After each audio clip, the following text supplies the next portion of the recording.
Welcome back to Use Your Voice, Girl Scouts of Eastern Pennsylvania's Town Hall Series.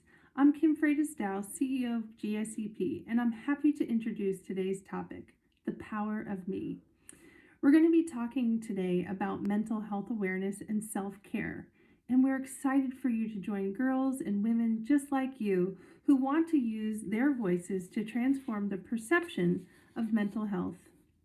I want to send a special heartfelt thank you to Lorraine Ballard Morrow, Vice Chair of the Girl Scouts of Eastern Pennsylvania's Board of Directors and News Director and Community Affairs Director for 6 iHeart Media PHL radio stations: Power 99, WDAS FM, Q102, Alternative 104.5, The Breeze 106.1, and Fox Sports Radio Philadelphia 1480 AM, where she hosts and produces Philadelphia's community affairs programs like Insight and What's Going On.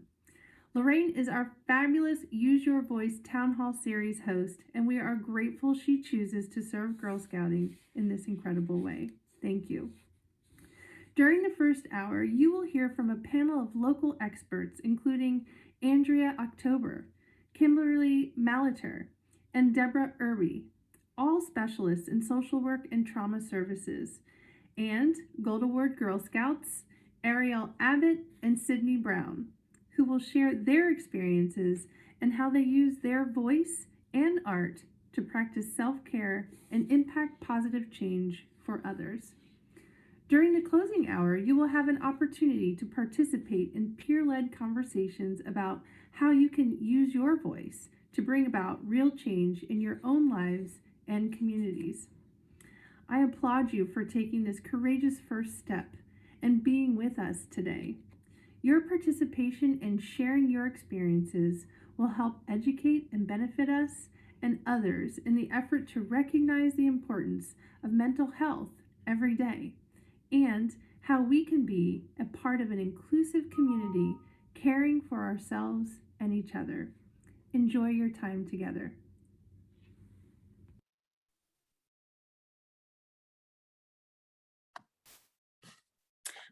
Hi, Girl Scouts. Welcome to Use Your Voice Mental Health Town Hall. Please welcome our moderator and GSEP board member, Lorraine Ballard Morrow. Thank you all for attending today's Mental Health Town Hall. A special thank you goes out to Kim Freitas-Dow, the CEO of Girl Scouts of Eastern Pennsylvania, for hosting this important event. I am proud to be a board member of an organization that focuses solely on building girls' courage, confidence, and character so they can make the world a better place. With so much going on these past 20 months, many of us, me included, feel overwhelmed, stressed out, maybe a little sad. There's nothing wrong with that. It's okay not to be okay, and it's okay to ask for support. Our goal today is to create a safe space so that all of us can find out more about mental wellness, find out about resources, and share supportive conversations with one another. So let's talk about our esteemed panel members today. Andrea October has spent the last 5 years under the Department of Behavioral Health and Intellectual Disability Services as the Trauma Resilience Training Coordinator, providing trauma trainings and consultations about trauma-informed practices to city sectors, communities, and behavioral health providers.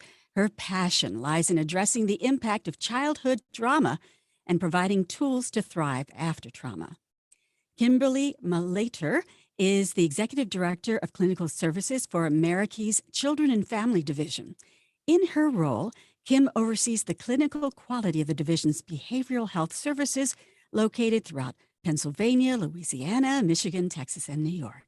She is passionate about decreasing the stigma relating to mental health, increasing access to care, and empowering people to prioritize their well-being.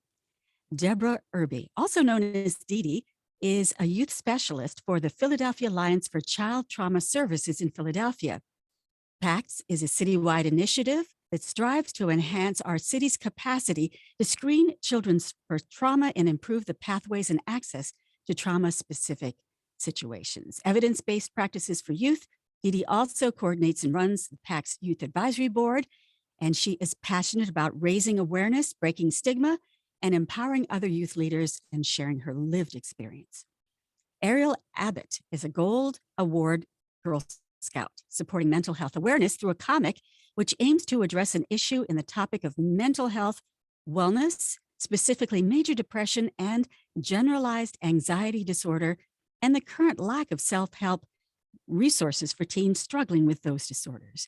Because of her own personal experiences with anxiety and depression, and witnessing other teens struggle with mental illness, Ariel wanted to provide mental health awareness, this comic, for teenagers so they can understand more about how depression and anxiety happens in teens. Sydney Brown is also a Girl Award Girl Scout, and her project was Project Good, Girls Overcome Obstacles Daily. And she is a GSEP Girl Delegate, Philadelphia Youth Poet Laureate, and the author of Daydreaming. She's a senior at Abington Friends School, and her Gold Award worked with local middle and high school girls to educate them on self-love, positive body image, and the differences between healthy and toxic relationships. She encouraged and taught girls to care about their mental health and support one another, especially during this pandemic. Each panelist will now share how they have taken positive action to move the needle in the mental health arena. And the Gold Award Girl Scouts will talk about their projects. So let's begin with Kimberly Moderator. Tell us about how you relate to this issue. Sure. Thank you, Lorraine. And I just want to say it's so exciting to be here with such good panelists, Andrea, Dede, Ariel, and Sydney. When I think of mental health, I think of well-being and personal well-being, our thoughts, our emotions, and our moods. And, our mental health is so also connected to our physical health. And, how, when we look at mental health, how do we make sure that we have access to quality care? And, when we think of stigma and we think of, we're all human beings, and we're all at times feeling down or depressed, sad, or worried. So it's really important that we have systems and resources in place so that we can connect with other folks, other individuals, other communities. So I think at Marrakey, we're looking at how can we make our services more accessible? How can we really help facilitate more conversations in our communities and bring resources to other community providers like schools and medical settings? And yes, we want to increase and keep up the awareness and the conversation. Great. So let's go to Andrea October. Tell us about how you relate to this issue. Sure. Good morning, everyone, and agree with Kimberly's sentiments. Really honored to be joining these amazing folks today. When I think about mental health relatedly, I think it's really about that ability of how we cope and manage in the face of adversity. What are the tools available to us? How are we in tune with ourselves? I feel like we have a societal comfort in, like, we can talk about when we're not feeling physically well, when we're having a stomach ache or a headache. That feels more normal. But for me, it's so important to get conversations out there that it's okay to say, I need a rest day because I'm feeling really down, or I've been feeling really down for a long time, or I think I need some help because I'm having a hard time managing my anger, or I'm feeling really stressed out, as you said, Lorraine, because of everything that's happening. So my passion is really getting the conversations out there so that stigma isn't there, that we can talk as casually as we do about our body. And when those faces aren't feeling well, in the same way we could talk about our mind and when we're not feeling well there, and we don't feel judged, but we can really get those supports and feel loved and supported. I love that you connect mind and body because they're really inseparable. And sometimes we tend to downplay the importance of our mental wellness. Dede, you're next. So I agree with everything that has already been said. Also, from a more lived experience perspective, I feel like one, that access is important, but also just normalizing conversation for people, even if you don't necessarily have like a mental health diagnosis, but you still deal with like depression and anxiety and stuff, and sometimes these emotions come up.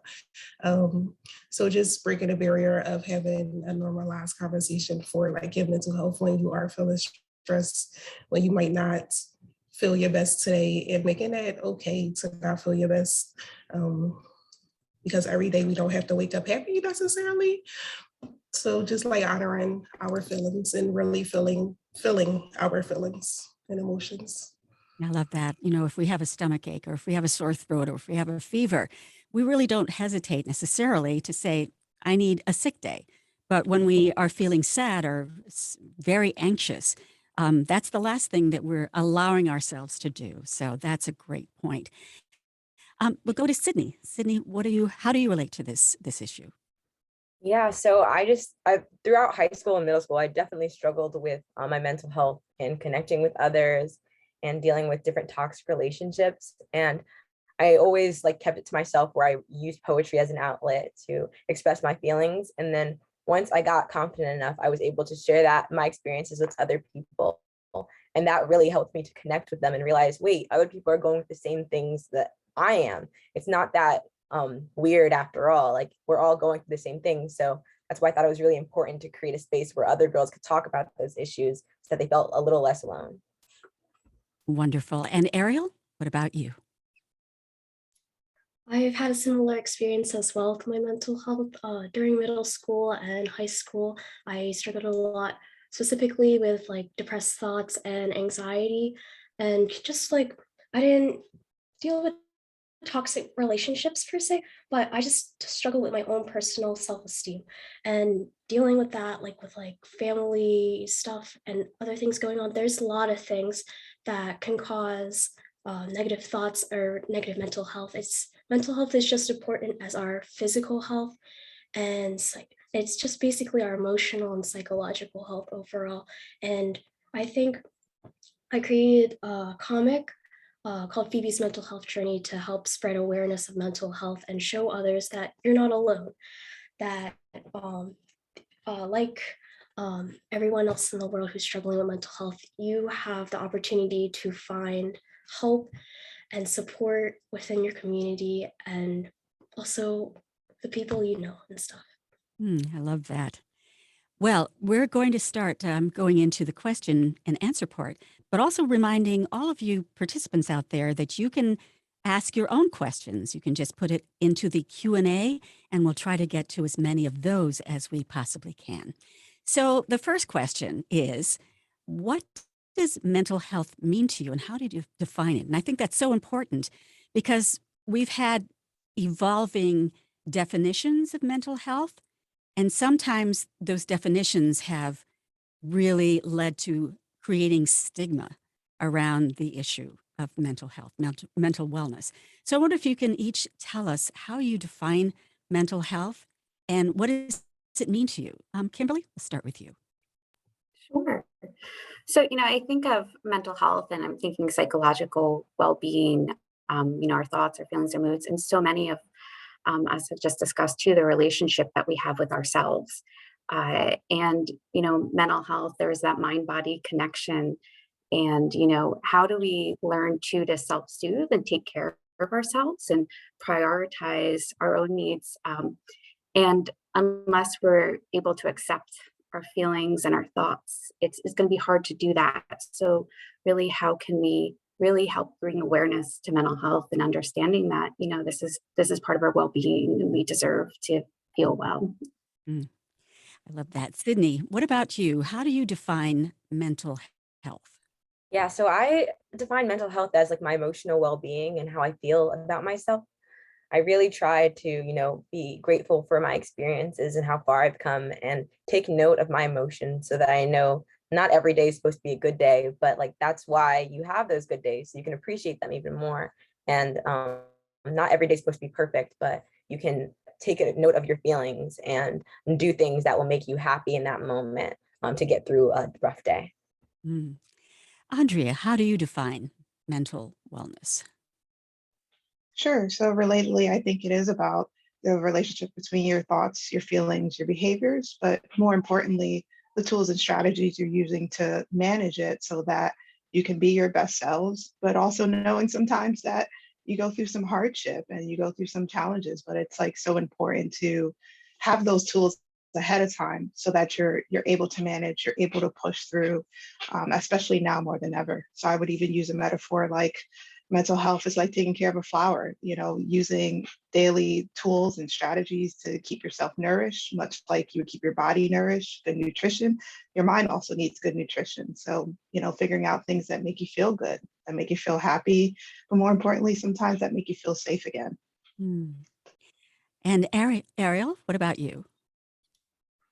I'd say to me, mental health is like my everyday life, just because it's just part of overall health. And it's also, I agree with the others, it's emotional and psychological well-being. And without it, we wouldn't be able to communicate with others or like help each other and stuff. So overall, mental health is just important and essential. And it's not just like the negative stuff too. It's just it's also like happiness or sadness or any other kind of emotion and stuff. Right. Okay. Dede, what about you?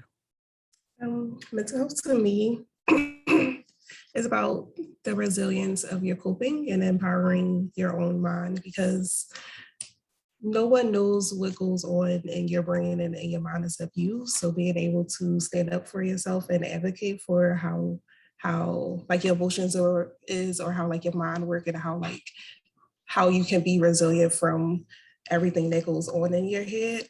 So I would really stand on like mental health is about being resilient and empowering. I have a kind of a two-part question, and that is sometimes we don't really know how to define or put a word or kind of a definition of how we feel. And so I wonder, for all of you, how do you recognize in yourself and in others when you or they may be struggling with sadness or anxiety? Andrea? Sure. So I think it's sometimes we don't know the why, but we know the change. So, figuring out the shifts in, I'm noticing that I've been more sad, I've been more angry, I'm not eating as much, or I'm even eating more than usual in a way that feels different from like I'm not in tune with like my body and like taking nourishment, but I'm noticing there's something going on that's changed for me.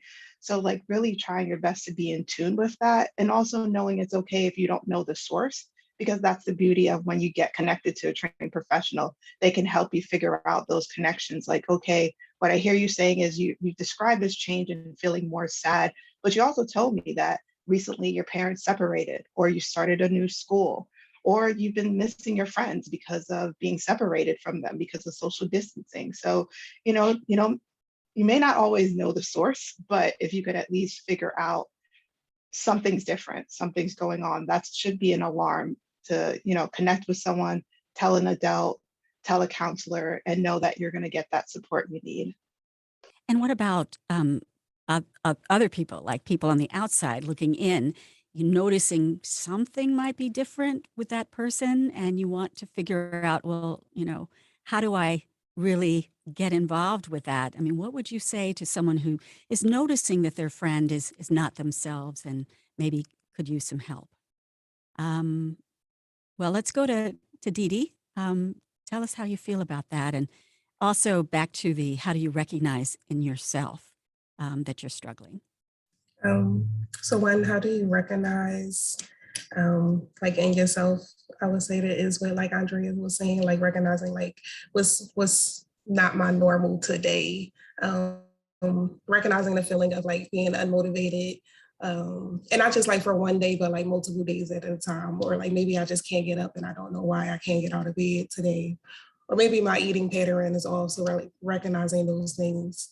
And for people that's like looking in, well, outside looking in, I would say it's also those things. Maybe you have a friend that's like always outgoing and ongoing and like speaks her mind all the time, but today she's a little more down, but she don't seem sad, but she's not like as vocal today. Or maybe they haven't like ate their favorite meal that was for lunch at school today. you notice that your child just saying that they're sick and don't want to go to school, and it's been a third day and they don't have a fever, things like that. But I'll also say with that, especially if you're like a good friend, not pressuring your friend into telling them like what's wrong, like, hey, and not like just blatantly be like, you seem depressed today, because it's also a challenge for the person that's being like depressed or down or having anxiety at the moment, that they necessarily don't know what's going on, but they know that they're not feeling well. So for someone to just like blatantly be like, hey, you seem depressed, maybe that person don't want to, or haven't like been to therapy to know like this is what I am and depressed. And it's also around that stigma of like, no, I'm not crazy or like having a mental issue right now. I just don't feel like doing it. So like being careful about like your words and like choosing your words wisely when you're approaching someone that you feel as though may need help. We got a question from our audience, which kind of relates to what we're talking about. So I'm going to ask Kimberly this question, and also Sydney and Ariel. How do you build up confidence to tell people you trust about your mental stress/health? Kimberly? That's a really good question. And I often think too, if we haven't had the opportunity to share that with others too, it can be scary. It can, there can be some nerves of that. For me, what helped me, especially when I was younger, is I would journal and I would write, and then I would almost practice what I would say to someone. And I would look for an adult that I trusted or a friend that I trusted, and to just say, I'm not feeling well today. Sometimes too, if it's hard to get the words out, even maybe writing a letter and sharing a letter and sitting with someone. And I think too, as human beings, we're getting to know ourselves, we're getting to learn about ourselves, and a lot of the stuff can be confusing. And I think, it's okay to be nervous about sharing how we're feeling. And I think once we start practicing having the conversations, it gets easier to talk about too. All right, Sydney, how would you build up confidence to tell people you trust about your mental stress/health? Yeah, I mean, I would say it's, very vulnerable thing to do, to talk about your mental health. But as Kimberly said, I just definitely use writing and poetry to write down all my thoughts and what I'm feeling, so then I can kind of process my emotions. And then once I understand what's going on, then I feel more confident to share that with others, especially my family members. I think that once I kind of get a sense of where I'm at, then other people will be able to understand that more as well and be able to help me and give me the resources. I think the best part about it is to think that, okay, once I open up about how I'm feeling, then I can get help and more people can support me and be on my side. Very good. Ariel, what about you?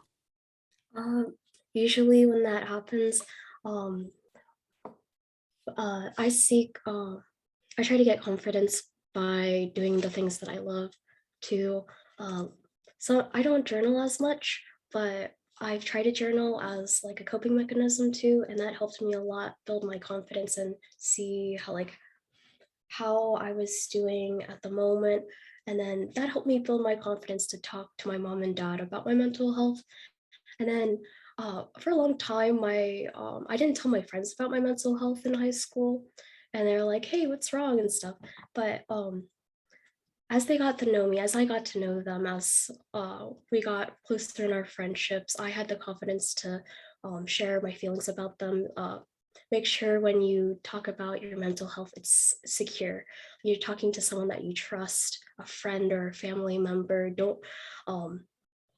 I wouldn't necessarily talk to like a stranger about it, but whomever you trust and stuff. Right, right. It does put you in a place of being vulnerable, and it's wonderful that you've had the support of your friends and family. This is a question that I think comes up more than we wish that it would, and that is, there are a lot of people who still kind of don't take mental health seriously. How do you deal with people who don't take it seriously or say things like, it's all in your head? Well, yeah, it's in your head, but it really minimizes what that experience really is for that person. So how do you deal with folks who say, not a big deal. You get over it, buck up, pray it out, all those different things. Deborah, Dede, what about you? You just really have to not give them, like not entertain what they're saying, because your mental health means a lot to you. And to some people, they think like you can just get over it, or it's all in your head. Well, technically it is all in my head, but like it's not a switch that I can switch off. So I would say not like engaging with those people, possibly not even befriending those people, because they're not even going to be there for you. And these are signs of folks that don't necessarily care for you. So like speaking on for somebody that has like mental health, like being in a relationship, and this is me talking about my lived experiences. So being in a relationship where that's basically a toxic relationship, because that person isn't respecting your mental status at the moment. They feel as though that you're just like playing, or you're acting, or like you can just get over yourself, but really you can't. So I wouldn't even stress like trying to educate them on what it feels like or what it is. I would just leave them where they are, so it don't be an emotional strain for you on explaining it. I love that. Leave them where they are. And also consider maybe transitioning them out of your life, because they're not folks that are really helping you. They're more of a toxic influence. I love that. Andrea, what about you? I also love Dede's perspective, and I would balance that too. Like, for instance, if it's a friend that you can tell that they are struggling with their mental health too, it might be their own guardedness that is saying, this is just in your head, and their own fearfulness. So it might be an opportunity, if you have the capacity to connect in that way, to even be casual and say, like, hey, actually, this weekend, I just attended this cool panel about mental health, and it's recorded if you want to check it out. I get where you are, or share, a website link or a podcast. So it doesn't have to be necessarily that it becomes like all of your battle alone, but rather, if you have the ability, you're taking the time to like be like, I see you, I can tell this might be coming from another place. Here are some resources that can help you get better educated, or better understand why it's so important to take care of your mental health. And then in the end, absolutely, to Dede's point, some people may be where they are. So, the best you can do is extend that, and then hope that they may receive it. I love that you give an additional strategy, which is for those people that you think is worth trying to educate, that there are ways to give them information that really isn't you trying to tell them what to do, but simply give them opportunities and resources so they can find out for themselves. I love that. Sydney, what are your thoughts? Yeah, so I would definitely say that I would tell them that these are my experiences and this is what's true to me. And then I would probably distance myself from them, because I knew they weren't like productive to my own well-being. Okay. Kimberly? Yeah, and going along lines with what everyone's saying too, it can be hard, but try not to take it personally. I think many of us get messaging when we're younger, and it's quite possible, as Andrea was saying, that someone may be dealing with their own insecurities, and this is their way of kind of their defenses as well. I love also the idea of offering suggestions to help bring awareness. And there's so many also great resources out there that talk about mental health to help to kind of externalize it too. Yes. Okay. And Ariel? Yeah, I totally agree with that. Also, the people that you're talking to may have also been told the same thing when they were younger as well. Like, oh, just suck it up, just deal with your mental health and stuff. It's all in your head. But in reality, they just pass that on to someone else and stuff. But we acknowledge that, but we don't listen to them. We keep our distance from them, and we also focus on like talking to more positive people who actually understand what we're going through and stuff. Love that. Also want to mention in the chat, Dale said, Dede, you speak right to the heart. So wanted to share that. That was a lovely comment. Boy, it's There's so much to unpack here. So let's get into maybe some specific suggestions. So, what are some ways that I or anyone out there can calm down when I'm feeling anxious and stressed? Andrea, what do you do? What do you do for yourself, or what do you suggest to others? Sure. I was going to say, I totally understand that as someone who lives with anxiety and I'm constantly having to do events like these. I'm also naturally introverted. So, what I do as an outlet is I work out a lot. I love taking walks. I have a cute little puppy that I love going on walks with. But also sometimes, too, I think there's so much stimulation we have going on, the TV, music. And sometimes we just need to sit in silence. Some people also like, just breathing. Sometimes just breathing and just being in touch with your body for a moment where the world feels like it's caving in on you. Just like taking some deep breaths can go a long way. I think it's going to vary. So just really knowing what works for you, and also knowing, what may work for your friends may not work for you, and vice versa. And that's okay. But, I always suggest to folks thinking about 3 to 4 things they can do weekly or daily, even as little as 5 minutes, and things that are realistic for your schedule. If you have a lot of clubs you're part of and schoolwork, figuring out, okay, like Monday through Friday, what is at least 3 to 4 things I can squeeze in that makes me feel good, that keeps me grounded, and that helps me, especially those times when I'm most stressed. Mm. There's an anonymous attendee who had a suggestion, and she says, it helps me to do breathing exercises and drink water. And I think that's a really great suggestion. They're very concrete things that you can add into your life. Sydney, what about you? What do you suggest? I recommend, so I like to bake. I think it's a really fun thing to do because at the end you get like a really nice treat to enjoy and you can dedicate time to it, and you get kind of distracted from what you're dealing with, and you can just put that into making brownies or something. I also like playing tennis. So I think that's a really great way to relieve stress.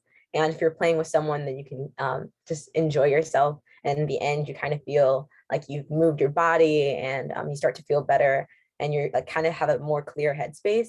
And then I would say like just writing your thoughts down and writing poetry. I think being able to um, write all my feelings, get like things and write them in different stanzas and arrange them the way I want it to be, and then performing that in front of others really makes me feel happy and like I'm doing something I love and I can share that with others. So I would say just doing something that you really enjoy and something that you know might have like a positive outcome at the end that you can celebrate. Wonderful. Kimberly, what are some strategies? Sure. So I think for me too, it starts with being in tune with my body. When I feel anxious or stressed, it's my body's telling me before my thoughts even realize it sometimes. So when I'm feeling like more tense, or if I know the sleep is just troubling, things for me, I love journaling. I've mentioned that before. I love the outlet of writing. I also really like yoga, that deep breathing kind of mindfulness practice. Sometimes too, I just need connection. Like if I'm getting stuck in my thoughts, I will call my sister and we will just talk about it has nothing to do with what's even stressing me out sometimes, but just to have like another outside person to connect with. And then also just like how we prioritize sleep. That's really important to me too. I'm like, okay, if I'm feeling really stressed, I know I need to make sure that I'm getting enough sleep. And sometimes how we sleep, how we move, what we eat, like that can also really help us in times when we're stressed. Thing I will say is when I'm stressed, I notice too my self-care habits tend to go down, which is when I need self-care the most. So it's almost like the alert is like, okay, wait, no, do your self-care now. And that's why it's so important to practice self-care when we're not stressed. So it's a little easier to practice when we are feeling stressed.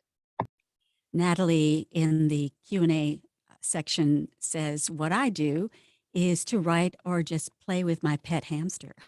So I love that. That's great. And it seems that we universally all love puppies, and puppies are very good. So I love the fact that we love puppies, and they can be very nurturing, and having a pet can be wonderful because they're so judgmental and just give us unconditional love. So Ariel, what about you? What are your suggestions? My suggestions are doing something that you love.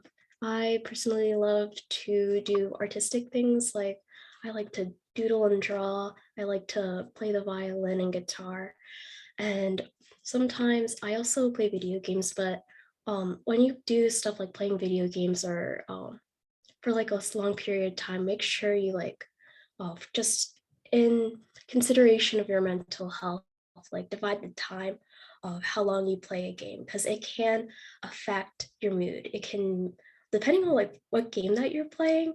I suggest when you are trying to relax when you're having like a mental health day or something related to that, don't play anything like violent or anything. Maybe play like a puzzle game or something mentally stimulating and something that you enjoy.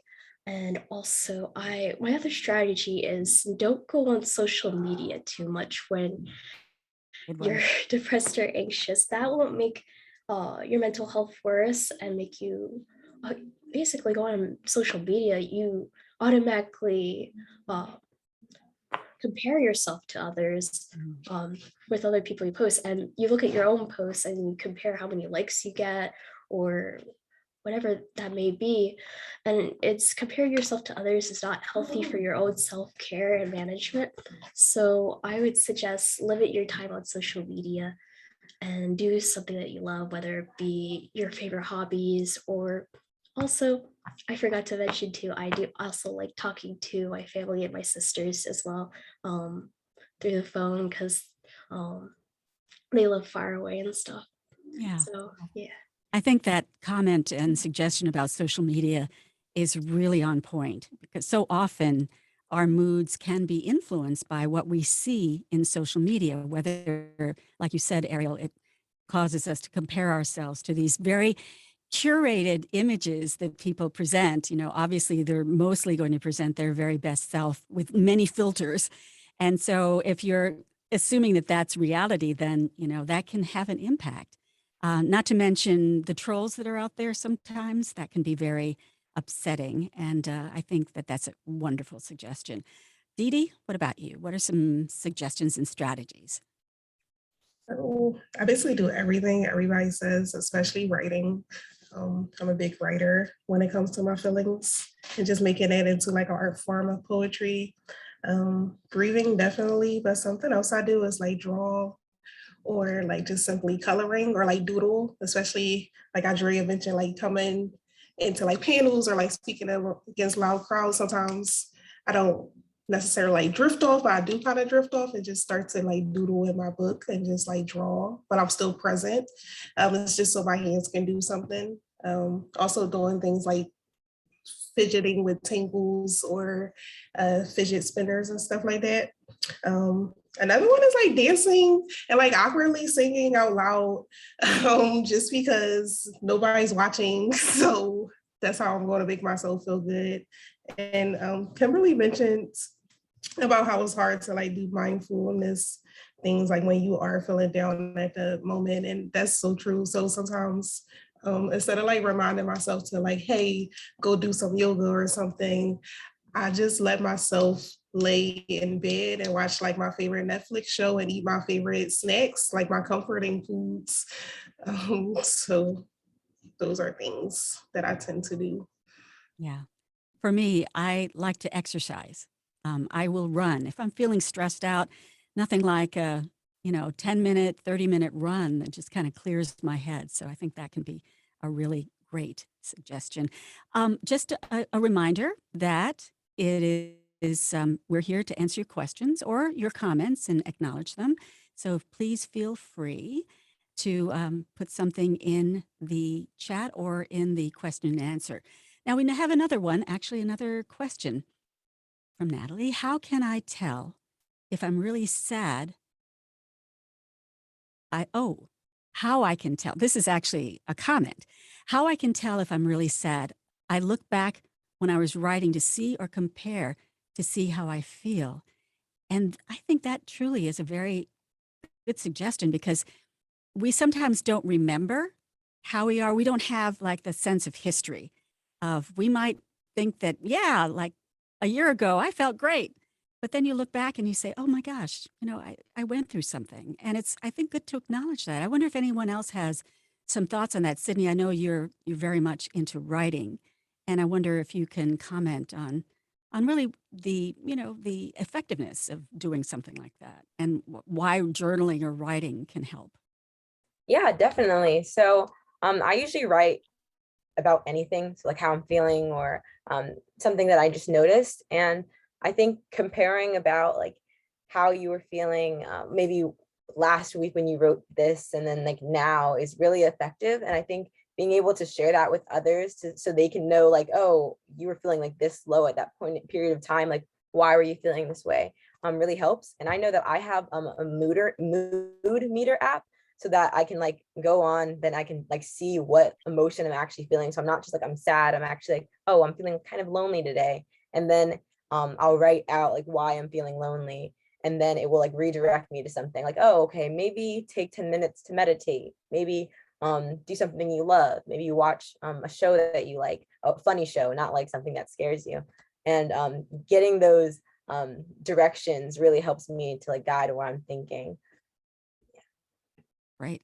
Anyone else have a thought on really the usefulness of writing this down, journaling? Let's see, Ariel, do you have any thoughts? And you don't have to answer if you don't. Oh, I have some thoughts. Oh. Writing down journaling. When I used to do journaling a lot, I write about like every day, like how my feelings went and stuff. And then maybe I'd draw some pictures out, like just to like decompress or just share my creative experiences of like what I was going on through the day and stuff when I was journaling. Okay. Anyone else have a thought on that? Dee? So I do. Another way, I feel like it helps you like identify, like everyone was saying, like how you was feeling, but also like what triggers maybe happened in that month that you probably don't realize that happened. And now it's a year later. And when you look back in your book, it's like, oh, I was feeling down and depressed this day too. So it helps you like notify like what triggers I'm having this day, or maybe like something that happened this month, or there's also a thing called seasonal depression. So now it's like, oh, duh, it's just that season. Of course, I may be a little down. Let me go do more of like my mindfulness things and things that make me happy before like this month comes. Also, I lost my train of thought. That was it. Okay, well, those are good things to suggest. Another comment from Sarah. I enjoy reading, watching Netflix, burning incense, and meditating. This helps my well-being. When I'm stressed, I enjoy baking. I work in a bakery, and I like feeling successful with what I do, so my job keeps me motivated. And from Natalie, my sister sometimes gets herself worked up about, am I good enough for them? So when that happens, we try talking to each other to make each other laugh. So I love that. Making each other laugh. I think that's a great strategy. I'd like to move on to a question that I think is kind of key here, and that is about feeling okay and not okay. Sometimes I think, and this is just me talking, so this may not be accurate, but sometimes when I feel down or sad or stressed, I judge myself, and I don't think it's okay. I don't think it's okay to feel this way. And I wonder if you can talk about how perhaps it's okay to feel not okay, right? Andrea, what are your thoughts on that? Yeah, absolutely. I think we live in a society and a culture that whenever we have bad feelings, our goal needs to be to get rid of it as quickly as possible. And I think sometimes there's just some beauty in sitting in the muck, and it's okay to sit in it a bit. You also don't want to sit on it too long, though, without, reaching out for supports. But it's okay if you need a moment to kind of gauge, okay, did I just have an off day? Or even sometimes you may feel like you have an off week. But when you notice that the pattern is moving into multiple off weeks, or you're using some of the coping that, many folks wonderfully shared in terms of tools, and you're finding that a lot of the things that used to work for you don't seem to work as much, again, that might be kind of like your mind and body alarming together to let you know, maybe you do need to get the support of a professional. Maybe you need something a little bit more intensive than doing the work on your own, because sometimes you need that. and it's okay. You're not crazy. You're not unusual. There's so many of us who need that help. I have a therapist as well I talk to, and it's okay to have that outlet. It's so important. So I just want to like normalize that too. If, you know, those hardships move into a point that you need a little bit more support, that's okay. We all need a little bit more support sometimes. Right. Sydney, what about you? How do we feel okay about not feeling okay? Yeah, I mean, I kind of always remind myself that, like, okay, so I'm having a bad day today, but tomorrow is probably going to be so much better than today is. So I kind of look forward to that. And I kind of remind myself of all like the things I love about myself. So I have affirmations on my door that remind me of like, I'm confident, I'm creative, and all these things that like make me who I am. And then I learned the other day that some people will look at comments that maybe other people have said about them. So maybe your friend wrote you a letter and they highlighted all of your kind attributes. And then you're like, oh, wait, I'm actually pretty good at this. People think that I'm good at this as well. So maybe having someone tell you about things that you're good at to remind you like, oh, wait, I feel good about myself. That can help as well. Okay. Kimberly, what about you? Sure. I want to say, feeling sad and feeling worried, these can be very healthy emotions, right? So when bad things happen, it's healthy to feel sad about it. Or if there's something come up, it's okay to feel worried about it. And I think, really looking at are our feelings impacting our functioning? Is it, is it sad? Are we feeling sad more days than not? Is it hard to do some things like getting out of bed, or we're noticing we're isolating? I think that's really where the warning signs come in. And, I think sometimes, as many folks have been saying, is sometimes we get these feelings that don't feel good and we automatically think something's wrong with us or there's something bad about it. When we have that automatic kind of shaming sense, that's going to keep us bottling things in. And if we keep bottling things in, and it's going to kind of take on a life of its own and it's going to come out in some way. So I think, being able to honor and acknowledge our emotions, no matter how uncomfortable they can be really helpful and beneficial. And really, if we get really concerned, it's important to reach out and talk to somebody. Absolutely. Ariel, what about you?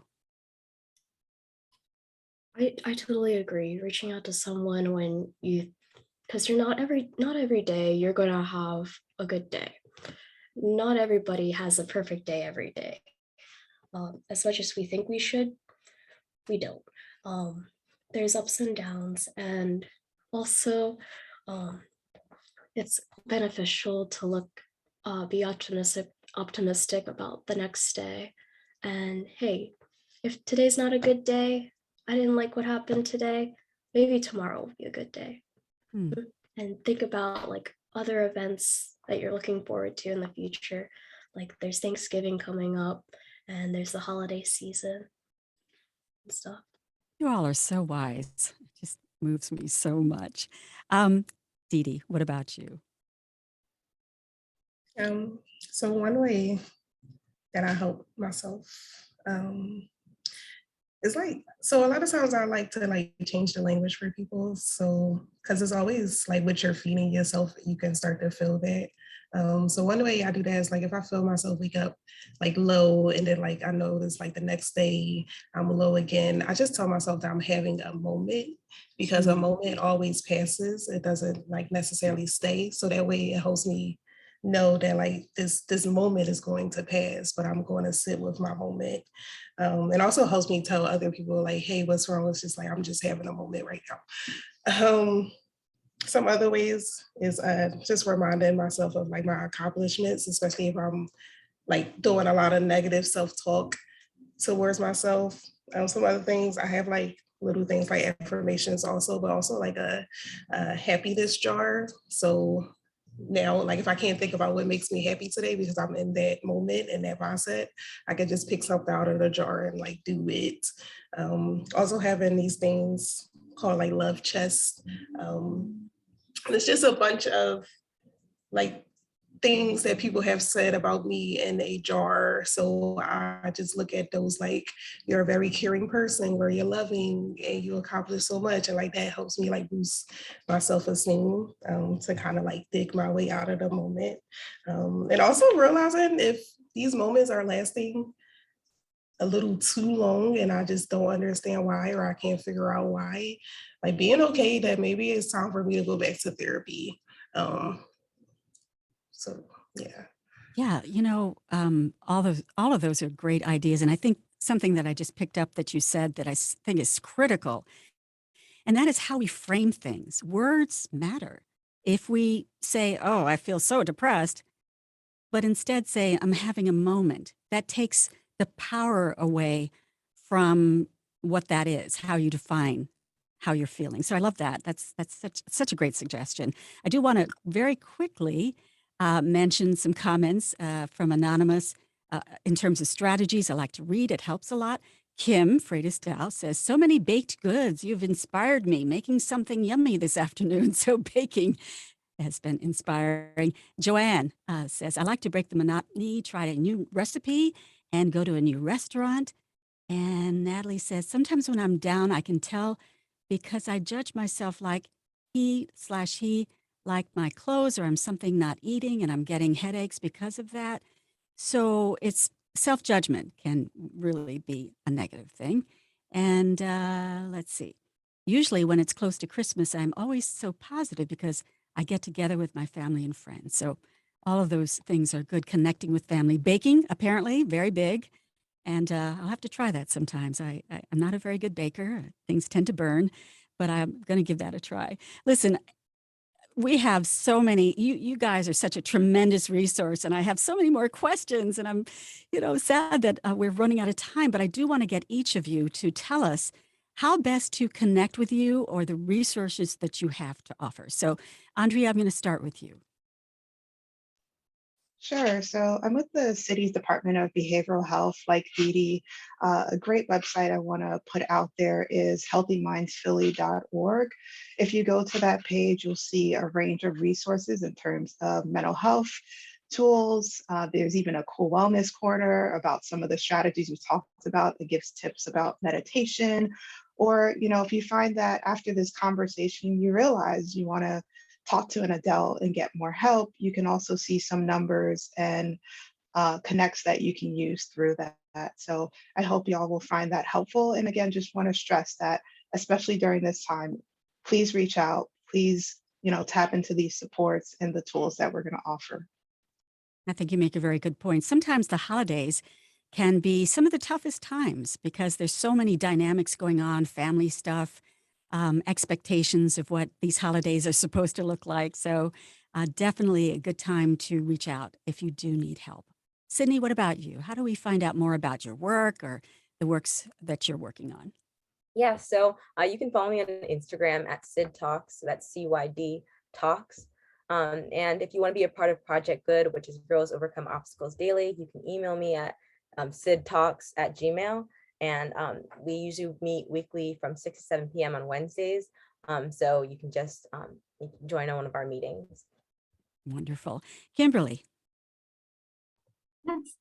So Marrakey has a website, marrakey.org. And if anyone, I believe my email will go out after this presentation, but anyone's more than welcome to reach out to me. It's kimberly.malater@marrakey.org.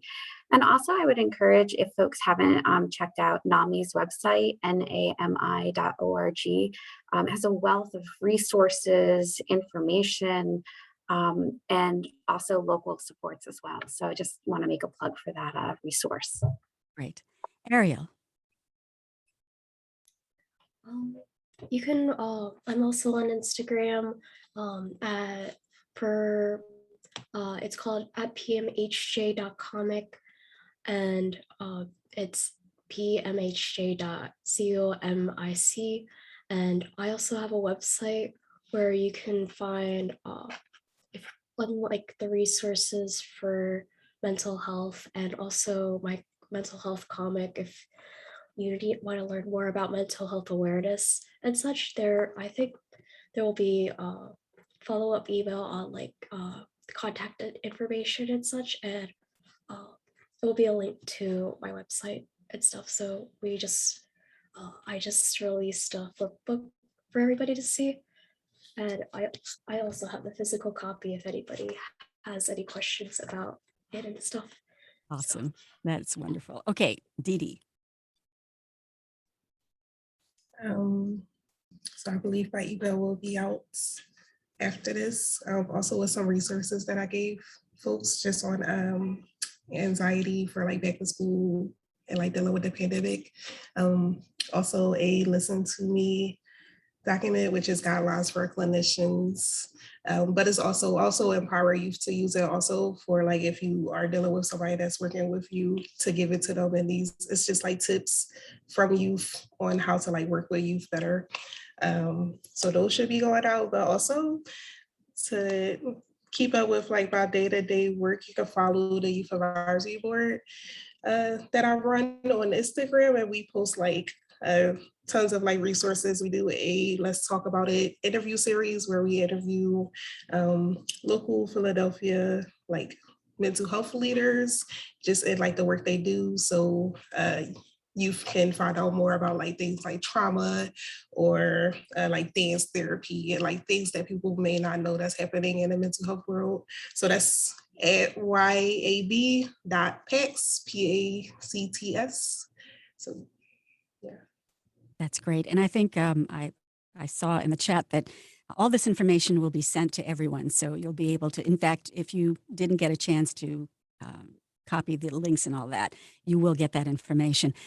So we've come to the end of this part of this town hall, and I want to thank you all. I think you really, really underline how important it is to understand that it's okay not to feel okay, that the stigma that often is connected with mental wellness, we need to end that, and that it's okay to ask for help. And here are some ways that we can get help, and you all really fulfill that mission beautifully. And I want to thank all of you for being courageous and strong in your quest for making the world a better place.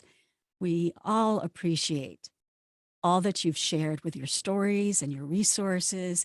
And I feel like we could go on for another couple of hours, but unfortunately we've come to the end of that. So thank you so much for everything that you've done, everything that you've shared. Thank you, Lorraine, for moderating our panel discussion today. We are always grateful for your unwavering support of our girls. And of course, thank you to Dede, Andrea, Kimberly, Ariel, and Sydney for taking action to increase awareness of the importance of mental health. I know you will continue to affect real positive change in our communities. Before we move to the next portion of our program, Dede, one of our panelists, is going to lead a group mindfulness activity. This activity is something we hope you can use outside of the program and be able to share with others. Yeah. Thank you. So this mindfulness activity is just a tension check. So right now, I would like everybody to find a space where you feel most comfortable. You can stand if you need to stretch your legs. You can sit on your couch or somewhere on your bed, and make sure your feet is planted on the floor.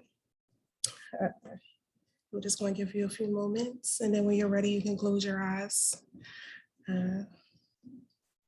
So to start, so we're going to start from our feet on our way up to our head. So right now, I would like you to pay attention to your toes. Are they tense? Are they like curled up in your shoes or planted directly on the floor flat? If not, release that tension. Then we're going to work our way to our knees. Are your knees like buckled or cracked? Do you need to like wiggle them out? If so, do so and release. Your stomach, are you sucking your stomach in right now?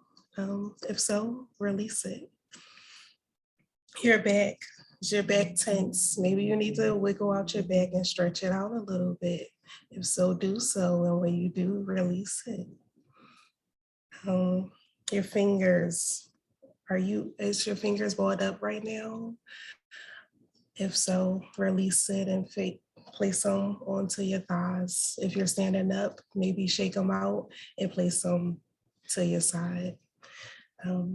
Your shoulders, are your shoulders up by your ears in a tense moment? Do they hurt? If so, just release them, just drop them wherever they naturally drop.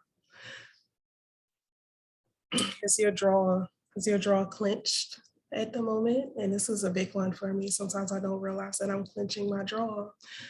If so, just release your mouth. And then we're just gonna inhale for 3, hold for 3, and then exhale for 3. So it's gonna look a little bit like this. So you're gonna inhale through your nose, 1, 2, 3. Then you're gonna hold it, 1, 2, 3. Then you're gonna exhale, 1, 2, 3. So let's do this all together. So inhale, 1, 2, 3. Hold, 1, 2, 3. Exhale, 1, 2, 3. And when you're ready, you're going to gently open up your eyes. And I hope that made you all feel calm and cool and collective. Thank you, Dede, for leading us through that mindful activity. The next portion of our event will be age level breakout sessions. So from here, we are going to take a 3-minute break. The link to the age level breakout sessions is in the confirmation email that was sent out. It is a different link. We'll meet back there, where I will then open up our age level breakout sessions, which will be facilitated by some of our volunteers from the University of Pennsylvania, some students, as well as some of our panelists will also be in those breakout rooms. So again, please check your confirmation email for the second link, and we'll see you back there at 12:05. Thank you, everyone.